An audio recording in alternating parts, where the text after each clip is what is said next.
Oh, hi.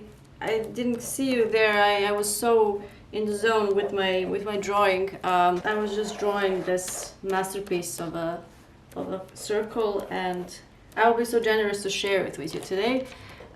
It's, look at it.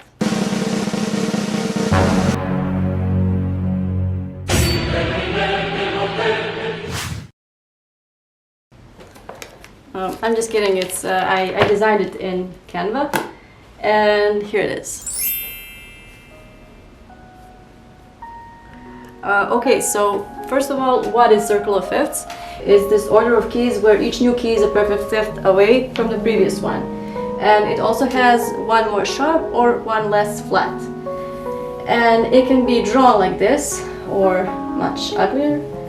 Now, interesting things that you can do with circle of fifths is something like this. You can take any of the keys from this circle, and let's for beginning take a major one. So we take the C major as our tonic. So now if you look to the right, you will see the fifth key, and if you look to the left, you will see the fourth. And the fifth is, as we know, the dominant, and the fourth is subdominant. Now under those major keys, you have their parallel minors, and since we are still talking about the C major as a tonic, under C major we see its parallel minor, and it's the 6th degree. Under the dominant we have E minor, which is the 3rd degree of C major, and under the subdominant F we have D, which is on the 2nd degree of C major. So now if you just take a look at this small highlighted part of a circle, you have the almost entire family of the C major key. And as we know, every scale has 7 degrees, so we miss one of them here, and that's the diminished 7th, because the circle of fifths is, of course, it's only comprised of the major and minor chords. So the diminished is on the 7th, that's the only one that you miss. So what you can do with this as an exercise is, for example, to create a melody, and the melody can be improvised from either the scale of the key, or it can be based on the chords, on the chord tones. So you can either play the C major scale or parts of it, and play some of the chords that you see in the family of chords. So let's try this as an example. And I will take one of the examples from the PDF that I also created, and that's the 1, 5, 6, 4 for the major keys. So you can look at the key at the circle of fifths and see that the 1 is C, 5 is G major, 6 is A minor, 4 is F major. And this is a really common progression in pop music. So I want to start with this. It's really, really familiar.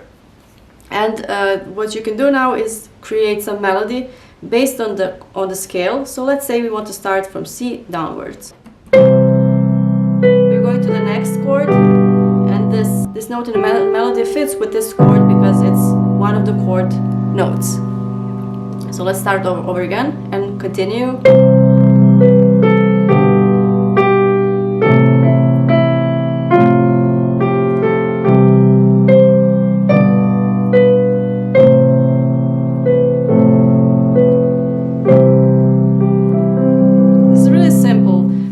But you can of course improvise much more with much more detail and all kinds of different stuff.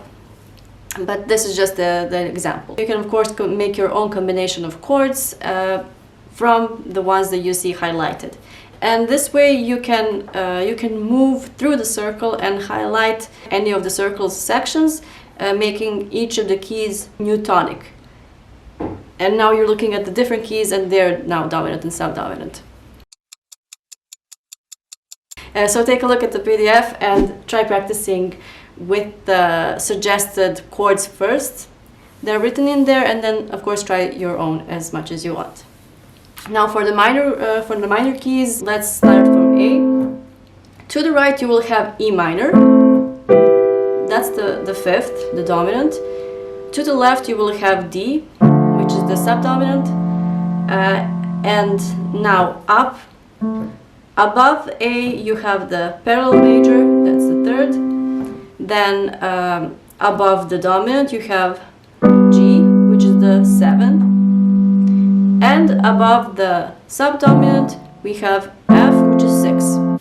So what you can do is also, after you've looked at all the chords that belong together in this one family of chords, is to write down all the degrees and all the names of the chords on those degrees. So for example, in A minor, 1 is A, 2 is B diminished, 3 is C major, 4 is D minor, 5 is E minor, 6 is F major, and 7 is G major. So, and in this PDF that I created, I also added 2 tables with the degrees where you're supposed to fill in the chord name. And now for the minors, it's also good to know that there's also harmonic minor, where you have the 7th raised, 7th sharp. So in this case, two of the chords are different now. So the 7th becomes diminished. This. And the 5th, which is minor in a natural minor, like this. Now with the 7th raised becomes the major dominant. And in Western classical tradition of music theory, the dominant is usually major in a minor scale. So the dominant is taken from the harmonic minor. So this is how you can play around with the circle of fifths. And let me know how you like the PDF and if this truly is the most beautiful circle of fifths you've ever seen. And see you in the next video.